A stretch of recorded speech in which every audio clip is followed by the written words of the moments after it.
Welcome back to WABJ News. Those of us who have to commute to and from work often rely on Metro. Recently, the system has been plagued by a series of safety incidents, delayed service, and fare increases. WABJ News' Josh Weiner caught up with some riders who have mixed reactions to what's going on at Metro. DC Metro is the second largest mass transit system in the country, after New York City. As it carries nearly 1 million people daily, the system has a lot of weight on its shoulders, and that strain has started to show. Last June, 2 trains collided near Tacoma Park, killing 9 and injuring 80 others.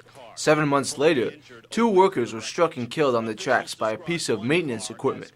Derailments and near collisions have also occurred over recent months. Riders still depend on Metro to get them where they're going, but this recent rash of safety concerns has some of them worried. I still feel relatively safe, but I am a little bit more nervous now after the events that have happened. The crashes really haven't impacted me. I'm not so comfortable riding it at night alone or later at night alone, but other than that, I feel safe. Riders we spoke to also complained about fare hikes and persistent delays. Announcements like "expect delays in both directions" are common. After facing a $189 million deficit in February, Metro imposed a 10-cent fare hike and has plans to discuss additional increases in July. This adds up for people who regularly take Metro to and from work. Well, we're all very concerned about safety, reliability. Those are the issues. And making sure that we keep that going without too much burden on our riders. Ward 1 Council member Jim Graham, who sits on Metro's board of directors, says he often hears these concerns from his constituents. There have been so many changes that we've done in terms of safety alone, but at the same time there are many things that are happening that are hard to control. However, some riders who depend heavily on the system say it's working fine for them. Metro is 34 years old and is struggling with age and growing pressures. Riders are hopeful that Metro will overcome the obstacles it is facing and provide them with more efficient service. I'm Josh Weiner, reporting for WABJ News. Switching gears now to the economy. Government figures show it's on the rebound, but as we all know, money's still tight. We talk with some people about what they're spending their few dollars they have on. Brittany Robinson has been dreaming about graduating from Howard U. Right now I'm in school up at Howard, so it's not as if I have a job, as if it's affected me paying bills or whatnot. And as my parents, I'm not. It hasn't really affected them that much. But with the big day approaching, she fears she won't land a job because of the economy. Everyone's talking about how we graduated from college and now we're working at Subway. Even for folks that have jobs, there are worries.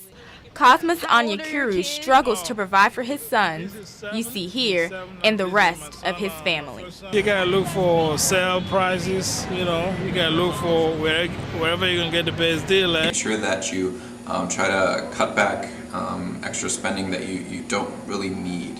Advice to help you survive the tough times. If you do have extra money, try to put it aside and pay down those debts you do owe instead of, say, going out and purchase something. Matthew Howard, an economics teacher, says it's important to keep cutting corners despite some upswing in the economy.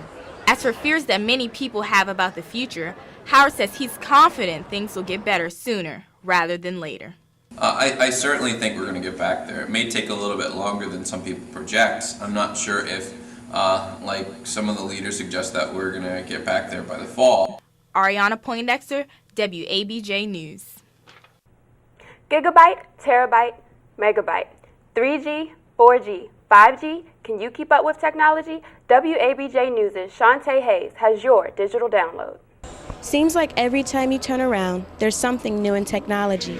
Recently, it's the new Apple iPad that people want to have, although a few are resisting. It just seems to be, like I said, pretty, superfluous, not really necessary, kind of playing into that whole, let's, make products that people will kind of ooh and ah at, but maybe not get, the most use out of. But some are scraping up pennies now to buy this $500 device. I am a broke college student. When I get some more money, I'm going to get one.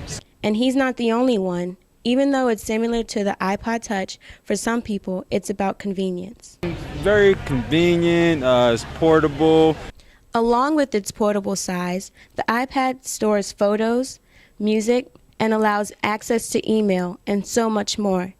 The price for the iPad is expected to go down, but many aren't waiting. My mom's gonna be mad at me, but it's the price you gotta pay to be in with the Joneses. And now, with the new iPad and the iPod Touch, and more devices on the way, it's going to be even harder to keep up with the Joneses. For WABJ News, I'm Shantae Hayes. Keeping up with the Joneses. You'll go broke trying to keep up with the Joneses. Still to go, come on WABJ News, kites, kids, and cavorting.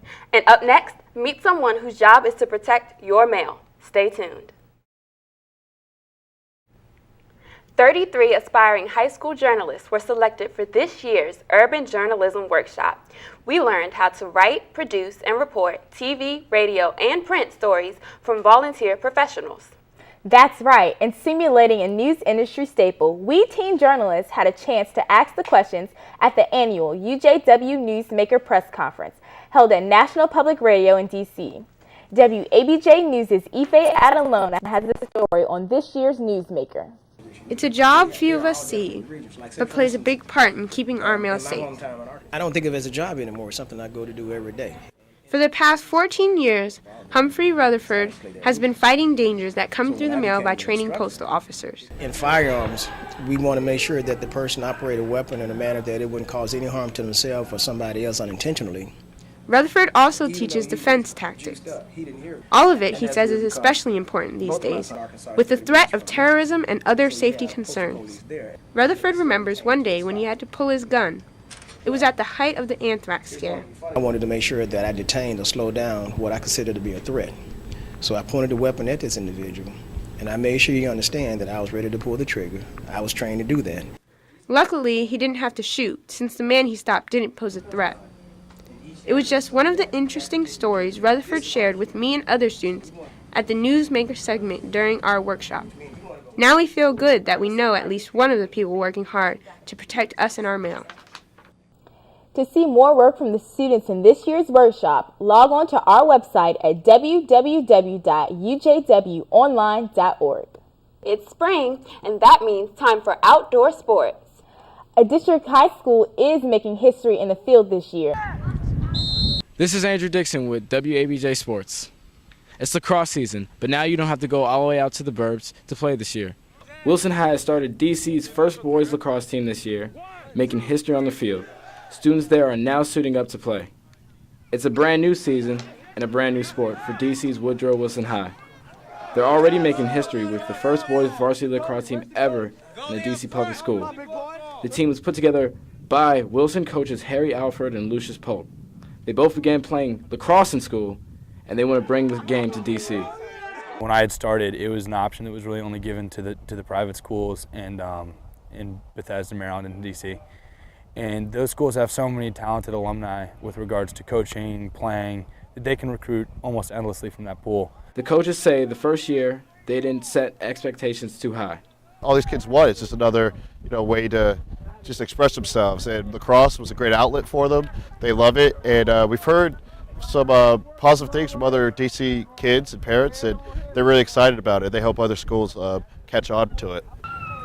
Tonight, they're playing Good Counsel, a private school in the suburbs that's been playing together for years. And even though they lost, players say it's been a great experience and it's definitely all worth it. I feel like it's an honor, because they chose Wilson, of course, to be the first team in all of DCPS, They could have chosen any other school, but they chose Wilson. Even though it's new to DC, he encourages everyone to give it a try. This is Andrew Dixon reporting for WABJ News. We've teased you long enough. When we come back, kite.